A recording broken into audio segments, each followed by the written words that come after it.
We all know it. Aesthetics are dead. Beauty is dead. Modern buildings suck. They're dull. They're boring. Okay? They make you feel like you're in some sort of a totalitarian regime.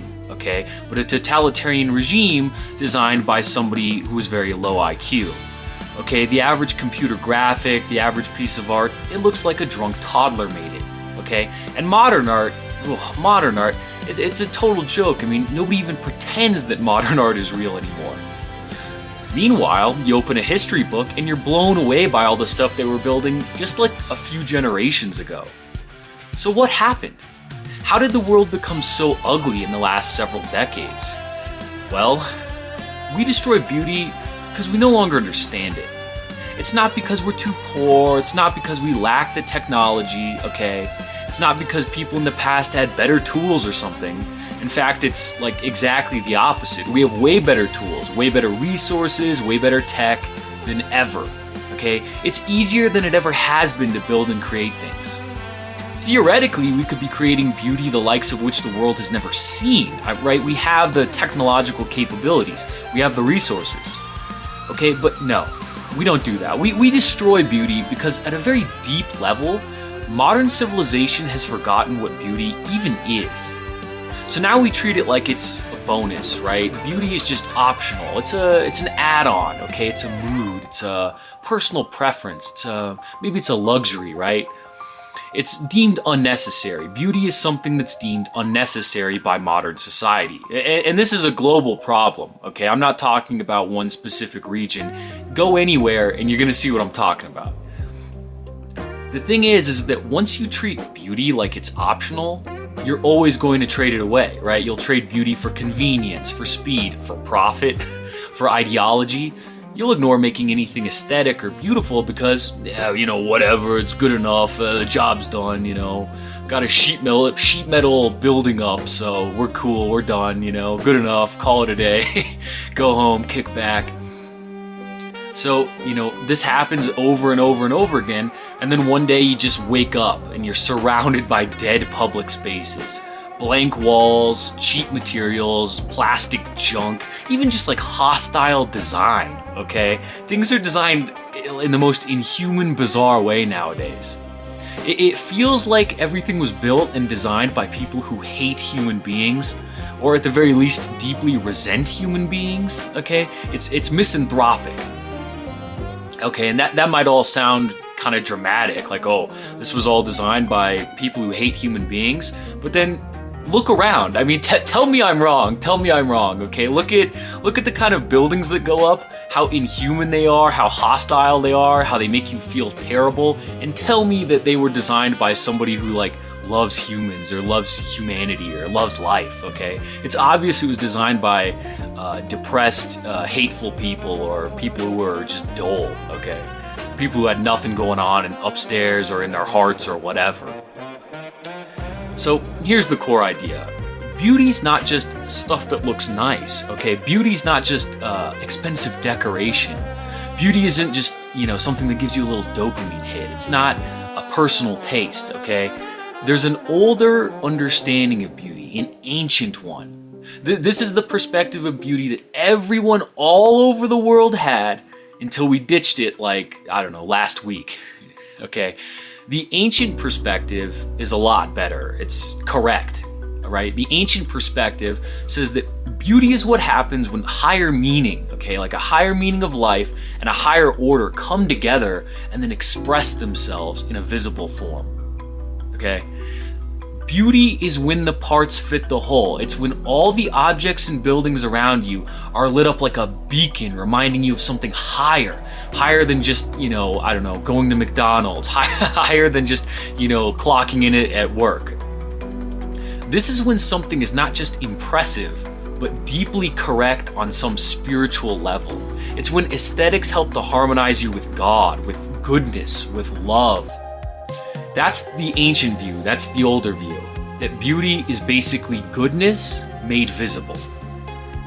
That's why some things can feel beautiful even when they're just simple, right? Beauty doesn't have to be expensive. Like a well-made wooden table, a little garden, a simple little melody, right? These things all express some aspect of an ordered life. And and they help to harmonize you with life. They make you feel good. And that's why, inversely, right, some expensive things, some modern infernal Rothschild skyscraper or something, it looks ugly. It's terrible even though they spent $1 billion on it. Because ugliness isn't just the absence of decoration, right? Ugliness is disorder, it's disharmony. Ugliness is when things don't express love, they don't express human potential, they don't express truth. That's the difference. And I think most people deep down actually know this already. Okay, you don't have to be like a philosopher, right? You don't need a degree to tell the difference between a beautiful old train station and then inversely like a gray fluorescent hallway that feels like a storage unit for people. Right? You don't need to take design classes to know the difference between a place built for human flourishing and a place built to process and store human bodies like we're cattle. You can feel it. You can feel it. All right? Why? Because art, architecture, design, they either harmonize your mind with peace, with order, or they throw you out of whack and make you feel like trash. Right? And everybody just feels like trash now. That matters. Because modern culture keeps telling you that beauty is totally subjective. Oh, beauty's in the eye of the beholder, man. Who's to really say, man? You know, they're like, shut up. Sure, taste exists, okay? Obviously, taste exists. Some people have personal preferences. That's fine, right? I can prefer an ancient Roman church architecture to like a modern Russian church architecture, whatever, right? But they're still both expressing and harmonizing you to the notion of a heavenly order held together by a loving God, right? They're striving for something higher, and they're aligning you with that higher purpose, that higher ideal, that deeper transcendent truth. So it doesn't matter if they're a little bit different here and there, right? There are some stylistic differences. They're both beautiful objectively because they bring the same positive effects and feelings into the hearts of anyone who sees them, regardless of minor stylistic differences here and there. What makes something beautiful isn't that it's red or purple or round or square or whatever, right? These are just details. They're styles. You can mix and match. What makes something beautiful is that it actually makes you feel good. And it makes you feel good because it focuses your mind and harmonizes you with a higher meaning. So yeah, some stylistic preferences are in the eye of the beholder, but for something to be beautiful, it has to harmonize you with truth and goodness. And not just any old thing is true. Not just any old thing is good, right? In fact, very few things are good. Very few things are true compared to the nearly infinite amount of lies that can be formulated and expressed, right? The truth is a narrow path. So to say that beauty is solely in the eye of the beholder is to like not understand the point of beauty in the first place. Beauty is a necessary utility. It's not optional. Beauty is a necessary utility to elevate us all, to order our minds around truth, and to make us all feel and perform better. Once beauty becomes purely subjective, then nobody has any obligation to preserve it, right? And that's what we see happening. Beauty is deemed unnecessary. If beauty's just an opinion, then like, I don't know, why shouldn't we just tear down the Taj Mahal and replace it with a Walmart parking lot? Okay? That would certainly help more people from a material perspective than the Taj Mahal would. If beauty is subjective, then why not just fill the world with AI slop just everywhere, right? Who cares? AI slop is efficient. It's not like ugly things negatively impact our mental health or anything. Wait, except it does. It obviously does, right? But nowadays, they're just trying to turn the whole world into like an asymmetrical concrete cube full of conveyor belt streets that just take us where we're supposed to go or something. Because that's the logical end conclusion to thinking that beauty is optional, right? To thinking that beauty is in the eye of the beholder. It's to just throw beauty away and make everything efficient.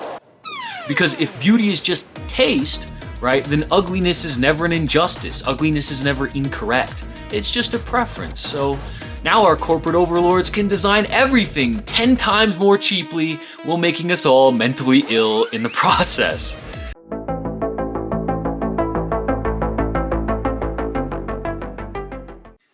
And here's the thing, right? You're probably thinking right now like, oh, well, it's just maybe your opinion that beauty makes people feel better. I don't know. Some idiot might be thinking that. I hope it's not you. But somebody might be thinking that. But here's the problem. Science does not treat beauty like it's irrelevant, right? Study after study shows that human beings are not neutral towards the environments they live in. Researchers studying urban scenes have found a lot of modern visual environments are actually harder for the brain to process, and they cause increased fatigue, they're more metabolically demanding on you, they're more stressful, so you do just feel terrible, right? They've documented it time and time again that ugliness makes you feel terrible, right? And on the other note, they say that, the data shows clearly that people recover better when they can see trees. That's not poetry, that showed up in hospital outcomes. Meta-analyses on green space keep finding links between access to nature and lower levels of depression and anxiety. Not to mention certain patterns like fractal patterns or, the kinds of patterns you see in nature like trees, coastlines, clouds, leaves, snowflakes, stuff like that. They've all been found to calm people down. So human beings reliably respond well to that kind of structured natural complexity. Meanwhile, now, light pollution covers the skies. You can't even see the stars anymore. The overwhelming majority of humanity, light pollution now makes it so you can't see the stars. In the majority of the world, most people can't see the Milky Way anymore. That's how insane this is. We literally erased the stars because our corporate overlords said that we were human cattle, and cattle don't need beauty, right? No, cattle just need to be kept sedated and efficiently corralled. Okay, that's not progress. That's vandalism. They have vandalized the sky. Like a basic human right that everybody is supposed to have is access to the sky, right? The sky is beautiful. It makes you feel good. It makes everyone feel good. And now everybody feels horrible. Beauty is not optional. Beauty is not a garnish. It's not a luxury add-on, okay? All the science shows that beauty is a necessity. Beauty shapes the nervous system. Beauty shapes attention. Beauty shapes behavior. It shapes memory. It shapes belonging. All the science says beauty makes you feel good and ugliness makes you feel bad, period. There is literally no debate on the subject. Not to mention, basically every religion ever, right? Every philosophy almost ever says that beauty shapes the soul, right? Beauty leads to people behaving more virtuously, more nobly. Beauty bonds communities together. It makes them have a shared identity through aesthetics. It promotes order, harmony, love. Or to say it negatively, right? If you surround people with ugliness, disorder, glare, noise, fragmentation, dead spaces, it does something to them. It hurts them. It harms them. Because of course it does. Why wouldn't it? Nature by default is beautiful. Doesn't it just follow that we're supposed to be in a beautiful environment, that we were hardwired to be that way? And if we're not in a beautiful environment, then we're going to not be operating as we should, right? We're going to feel bad.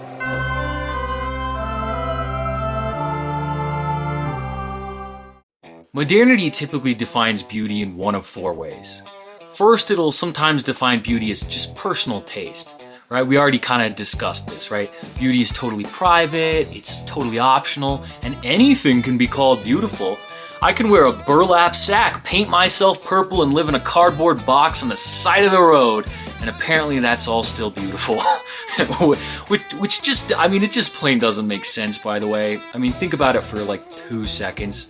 If everything is beautiful, then nothing is beautiful. It seems pretty simple, but whatever. Anyway, the second way people typically define beauty is that it's just glamour. Right? Basically, beauty is hotness. It's sexual market value. It's looking all young and hot, right? It's just crude physical impulses. Kim Kardashian or Sydney Sweeney or something. The third way people typically define beauty is that it's just branding. Like, aesthetics are just a marketing strategy to sell you some kind of junk you don't need. Just depression, whatever. The fourth way is that people will define beauty as just novelty, right? Whatever shocks, whatever subverts, ooh, like so subversive. Like, look at me, I'm so edgy. I'm such a rebel, Mom. Yeah, we're all very impressed. The problem with all four of these conceptions of beauty is that none of them are strong enough to actually protect beauty, because none of them connect beauty to human flourishing. If beauty is just taste, then it gets voted down. If beauty is just sex appeal, it becomes manipulative. If beauty is just branding, then it becomes fake, right? If beauty is just novelty, then it becomes totally exhausting and stupid. Which is, by the way, why so much modern culture feels both overstimulating and totally empty at the same time. I mean, modernity is full of sex and marketing and subversiveness, and yet somehow completely starved of beauty. Because a vibe is not the same thing as beauty. A vibe means like a mood, like something that stimulates for 10 seconds. Whereas beauty means a higher reality. It means truth, goodness, something transcendent and timeless. Take Penn Station in New York, the original one, not the new one. Definitely not the new one. The old Penn Station was a beautiful, monumental public space. It whispered to people, it said, hey, man, you're dignified. You matter, right? Your movement, like what you're doing right now in the city, it matters. You're not just cattle. You're part of a civilization, and we're all working together to pursue a higher goal that goes beyond any one of us. And what did we do? We demolished it. We demolished it. Again, not because we couldn't maintain it, not because it was worthless, not because nobody liked it, but because nobody understood what it was for anymore, right? People understood transactions and square footage and redevelopment, but they did not understand beauty as a public good. So they just destroyed it. Take Pruitt Igoe. This is another classic example. It's like basically a big human farm. They represented this huge shift in thinking where housing developments were no longer thought of as like, homes, like places to live. The housing developments were thought of as like, it's just a thing where human beings can be stacked and processed and managed, right? And that's not the same thing as a dwelling place. It just isn't. A building is not a machine for occupancy. Buildings aren't just for storing people, they're for helping people and helping them to live well, right? That's what all forms are for. Anything that is constructed, any form, is to help somebody. It's to help people and to help them live better. If you forget that, right, you have completely failed. You have completely failed. Like, there's no ifs, ands, or buts. You have completely failed. You failed yourself, you failed humanity. All right? Take that to the bank, kid.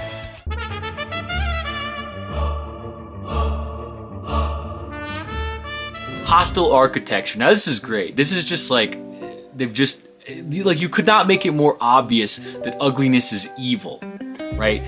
They're designing benches that you can't lay down on. They're putting spikes on ledges so you can't sit there. They're just trying to repel people.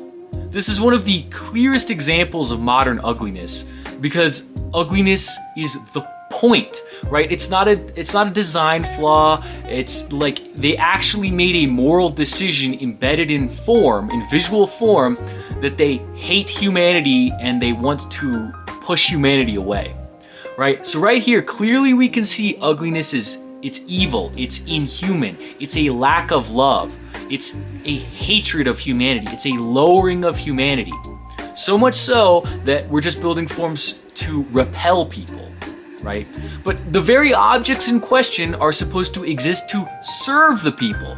So then what is the point of a bench that you can't relax on? Well, there is none. There is no point whatsoever. It's a cruel, cruel joke designed by people who have no connection to love, to truth, to goodness, and it shows.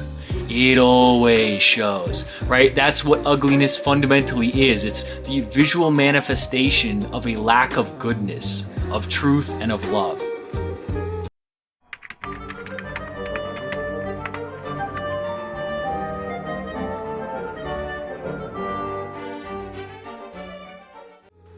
Let's look at plastic for a second. Now, sure, yeah, there's plastic littering everything everywhere. It's in the ocean, it's in us, it's I don't know, turn around and it's in the street, you're probably like tripping over it every 10 seconds. But the thing is that plastic is the perfect kind of symbol of the modern world, right? Because plastic represents a world built around throwaway convenience. Throwaway convenience is basically the opposite of beauty in every way imaginable.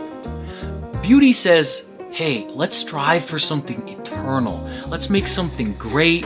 Let's make it durable, worthy. Let's make it a beacon of hope that elevates everyone who sees it. Whereas throwaway, disposable culture says, let's make it now, let's make it cheap, let's make it obnoxious, make it temporary, consequences be damned, as long as I'm getting paid. Who cares if everyone is worse off for it? Think I care? Nope, Or just think about like noise, okay? And I don't just mean loud concerts or construction. I mean the constant just aesthetic terrorism that is the low-grade mechanical buzz of modern existence. Okay, traffic, screens playing ads and junk TV everywhere, the annoying ambient buzz of fluorescent lighting everywhere you go, just... Okay, retail music, everywhere you go, horrible, soul-deadening music. The endless barrage of just everywhere you go, everyone's constantly getting phone notifications. Everything is always buzzing, blinking, interrupting. We've made environments that are actively hostile to contemplation, to rest, okay? And then you wonder why everyone is anxious and distracted and just vaguely miserable all the time. Like, hello, we've created a horrible environment. It's like we're fish in a tank where someone is always tapping on the glass. The bottom line is, we forgot what beauty was. We lost the plot, and now ugliness has become normalized everywhere you go. I mean, it's just assaulting your mind and your senses everywhere. And once ugliness becomes normal, people are just like fish in water. They think it's totally normal to feel horrible all the time. So they just quit striving for beauty at all. They just resign themselves to ugliness. And that's actually the saddest part, is that it's not just that beauty is destroyed, it's that we're at a point where we're so far from beauty that everyone has embraced ugliness. They start calling ugliness realistic, right? They start calling sterility sophisticated. They call contempt depth, and deadness minimalism, right? They call chaos creativity. And then when something genuinely beautiful appears, something ordered, serene, something noble, it's something harmonious, right? They often experience it almost like it's a threat. Because beauty implies a standard. Beauty suggests hierarchy. Beauty suggests that some things are actually better than others, right? And modern culture hates that idea. It really hates that idea. It wants flattening. It wants equivalence. It wants endless ironic detachment. It supports a world where we're treated like cattle, where people are all viewed as identical, interchangeable economic flesh units. Modern culture hates beauty because beauty might start putting ideas in the cattle's minds, right? Beauty might start lifting people up again. And that might cause us to start getting, like pesky little ideas that the elites don't like. Ideas like all humans are unique and special, that we're all made in the image of God, that all humans are worthy of love and dignity, and that we're supposed to be working together to strive for something higher than just mindlessly toiling and generating profit for the elites. So what would it mean to recover beauty? Not by becoming snobs, not by pretending everything old was automatically good, not by, trying to turn life into some sort of cheesy nostalgia project.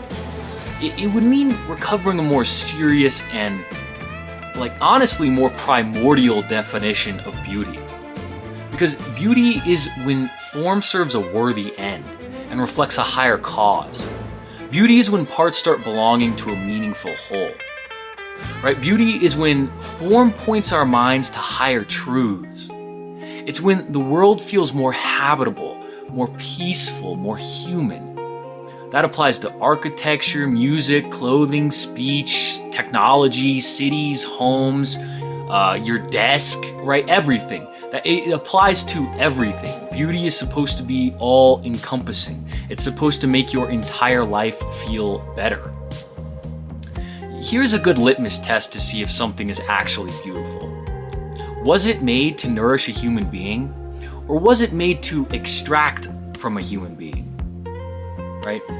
That's kind of the key question here. Because beauty nourishes, whereas lack of beauty typically identifies a loathing of humanity and the desire to sort of treat humans like cattle and just extract from them. Right? Another great litmus test. Does it create tension in your mind, or does it make you more peaceful, more whole, more present, right? If it does, then it's beautiful. If it leaves you feeling processed, agitated, distracted, and vaguely insulted, then no, it's not beautiful. And this is not sentimental. This is one of the hardest and most practical questions you can ask. Because civilizations are not only destroyed by war or debt or, political issues. Sometimes they rot because they lose sight of higher truth and order. In fact, I would argue most of the time that's what happens. So no, the problem is not that modern people simply, like different styles or whatever. The problem is deeper. We have severed beauty from truth. We have severed beauty from goodness. We have severed beauty from purpose. And once beauty becomes detached from some higher reality, it just becomes a costume. And that's why we live among so many monstrosities. Not just ugly buildings, but ugly systems, ugly habits, ugly assumptions, ugly ways of treating each other, right? Because without beauty to remind us of higher order and truth, we just fall, we regress, right? We're no longer aligned with something higher and the whole world becomes ugly. We all start behaving ugly, we start feeling ugly, right? Because ugliness always begins in vision before it hardens into matter. When you stop understanding beauty, then you stop defending it. And then eventually you can't even remember what was lost. And that's why I think this matters so much, because if we want to rebuild anything worth living in, cities, culture, art, public life, right? We have to, even our minds, we have to recover a fuller, juicier, more profound understanding of beauty, right? Beauty's not just branding, it's not sex, it's not luxury. Beauty is the visible presence of order, meaning, harmony, and a worthy higher purpose. Because once you actually understand beauty, you stop asking, can we afford it? And you start saying, how much longer can we afford to live without it? I'm Leo Light, this has been the Imperial Synaxis, and hey, if you enjoyed it, I'd really appreciate it if you subscribed, and I hope to hear from you guys in the comments. See you later. Godspeed, man.